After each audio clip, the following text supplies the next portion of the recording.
sa InDrive driver app, may dalawang option na pagkukuhanan tayo ng booking. Like for example, ito, may mga nakalist dyan ng mga booking na pwede ninyong operan. So makikita nyo naman dyan yung kanyang pick up location, yung destination, at kung magkano yung fare. Ngayon, pag tinilik nyo yan, at inaccept ninyo, magno-notify yan dun sa rider, at pag inaccept ng rider, so yun, magiging sa'yo na yung booking na yun.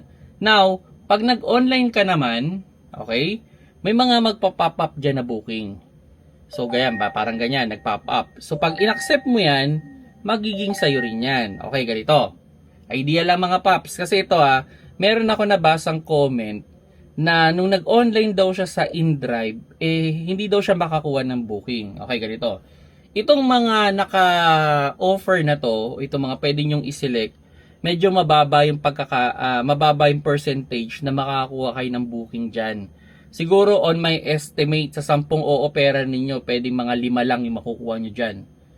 Dun sa mga nag-online kayo at nag-pop up, pag na-click nyo kagad yun, mga 7, sa 10, mga 7, makukuha nyo yan.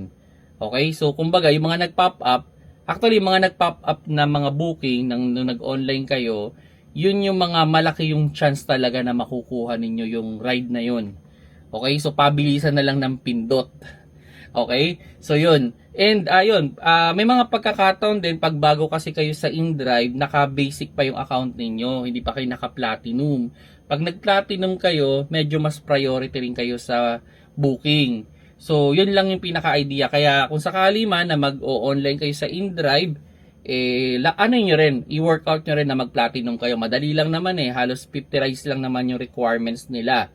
So, yun, kung interesado kayong pumasok sa InDrive, kung wala pa kayong InDrive driver app, ilalagay ko yung QR code na pwede nyong i-scan para ma-download ninyo yung app, at maglalagay din ako ng link na pwede nyong i-click para ma-download ninyo yung InDrive driver app. Tapos, i-submit nyo lang yung mga necessary requirements. Sa InDrive driver app, may dalawang option na pagkukuhanan tayo ng booking.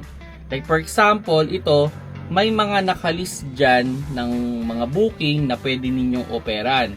So, makikita nyo naman dyan yung kanyang pick up location, yung destination, at kung magkano yung fare. Ngayon, pag tinilik nyo yan, at inaccept ninyo, magno-notify yan dun sa rider, at pag inaccept ng rider, so yun, magiging sa'yo na yung booking na yun.